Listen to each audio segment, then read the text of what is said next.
नमस्कार साथियों, मैं भास्कर पुरोहित रक्षक सेवा संस्थान फलोदी से। आज मैं आपको स्मैक के नशे की जानकारी दूंगा कि कैसा नशा होता है ये, क्या इसके प्रभाव होते हैं, छोड़ने पर क्या समस्या आती है, कैसे लिया जाता है और छोड़ा कैसे जा सकता है। दोस्तों, ब्राउन कलर का पाउडर होता है, ये सब ओपिडाइट नशे होते हैं। स्मैक, अफीम, ब्राउन शुगर, एक्चुअली में इसमें मिलावट होती है। यहाँ जब हम लोगों तक ये नशा पहुँचता है, क्योंकि अगर ओरिजिनल स्मैक की हम बात करें तो ये कम से कम 10,000 रुपये प्रति ग्राम तक जो है वो उपलब्ध हो सकती है। लेकिन सामान्यतः हम जो ये देखते हैं, यहाँ पर जो हमारे पास लोग आते हैं वो बोलते हैं मैं 2,000 रुपये में या 3,000 रुपये में ग्राम भर खरीदता हूँ। तो वो उसमें प्रॉक्सिवॉन्स, कोनेन वगैरह ऐड करके स्मैक के अंदर और चूहे मारने की दवाएं, ऐसी चीज़ें ऐड करके और फिर ये दी जाती है। और इसको जैसे वो सिगरेट का पन्नी आता है ना, रोटी पैक करने वाला फॉइल पेपर आता है, उसके ऊपर उसके पाउडर को डालकर नीचे तिल्ली लगाकर स्ट्रॉ बनाकर अंदर धुएं को खींचा जाता है और उस धुएं को अंदर रखा जाता है।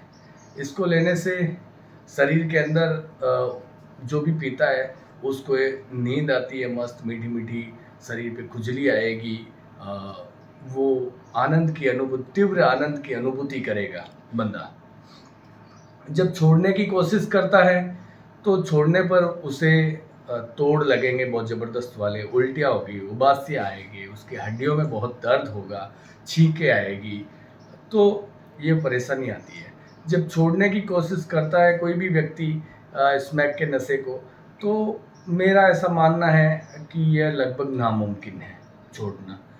अगर आप किसी मनोचिकित्सक की या किसी संस्थान की, नारकोटिक्स एनोनिमस की मदद नहीं लेते हैं, फिर आप गोली दवाई कुछ भी लेते हैं, क्योंकि ये साइकोलॉजी पर, मानसिकता पर इतना अपना असर कर देता है ये नशा कि जब बंदा छोड़ता है और कोई मेडिसिन लेता है तो उसे मन में बार बार यही विचार आता है कि यार एक बार ले लूँ, थोड़ा सा ले लूँ, मेरे को तो ठीक नहीं लग रहा है या बेचैनी लग रही है।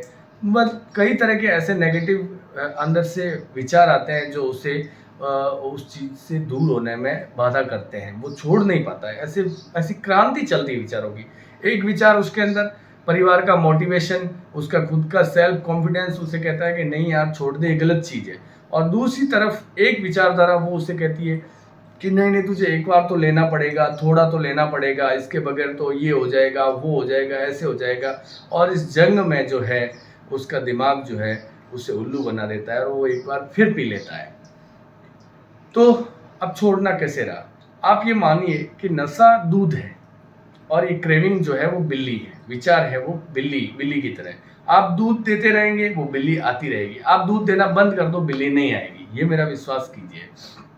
आपको किसी अच्छे मनोचिकित्सक से सलाह लेनी पड़ेगी, अच्छा नशा मुक्ति केंद्र देखकर उसकी शरण में जाना होगा। नारकोटिक्स एनोनिमस के प्रोग्राम वहाँ चलते हैं, उनकी मदद से आप नशा छोड़ सकते हैं। और यकीन मानिए, यदि आपने दृढ़ निश्चय कर लिया है तो आप ऐसा विश्वास रखिए परमात्मा पे, जैसे 2 साल का बच्चा होता है, उसे किसी मेज पे हम खड़ा कर देंगे।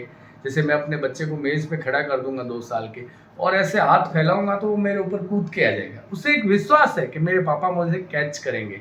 वैसे ही भगवान पे इस तरह का यकीन कीजिए कि अगर मैंने छोड़ना है नशा, तो मैं परमात्मा के ऊपर जाकर भरोसा करके पूर्ण निश्चिंत होकर उस पर अपने आप को छोड़ सकता हूँ। वो ईश्वर मेरी उंगली पकड़ेगा। आप नारकोटिक्स एनोनिमस की मदद ले सकते हैं। आप नशा छोड़ रहे हैं और आपने दृढ़ निश्चय कर लिया है और फिर आपको कोई फीलिंग परेशान कर रही है, तो आप मेरे से संपर्क कर सकते हैं। मैं एक नशा मुक्ति केंद्र रक्षक सेवा संस्थान फलोदी में चलाता हूँ। हमारे यहाँ कई युवा हैं जिन्होंने नशा छोड़ा है और वो नशा छोड़ के आज अच्छा जीवन जी रहे हैं, तो वो आपको होप स्ट्रेंथ देंगे। आप उनसे मिल सकते हैं, आप उनसे बातचीत कर सकते हैं। बस आप एक दृढ़ निश्चय बनाइए। आप एक मनोचिकित्सक की सलाह ले सकते हैं। आप नारकोटिक्स एनोनिमस फेलोशिप का साथ पकड़ सकते हैं। आपको मैं नारकोटिक्स एनोनिमस का सदस्य होने के नाते मदद देने को तैयार हूँ। आप ईश्वर पे पूर्ण विश्वास रखिए और कोशिश कीजिए कि आप इस चीज़ से बाहर आने के लिए अपना 100% देने को तैयार है। आप नशा छोड़ देंगे, मेरी गारंटी है। मैं भास्कर पुरोहित हमेशा आपके साथ हूँ। आप मदद के लिए कभी भी कॉल कर सकते हैं। बहुत बहुत धन्यवाद। जय हिंद, जय भारत, जय फलोदी। Thank you.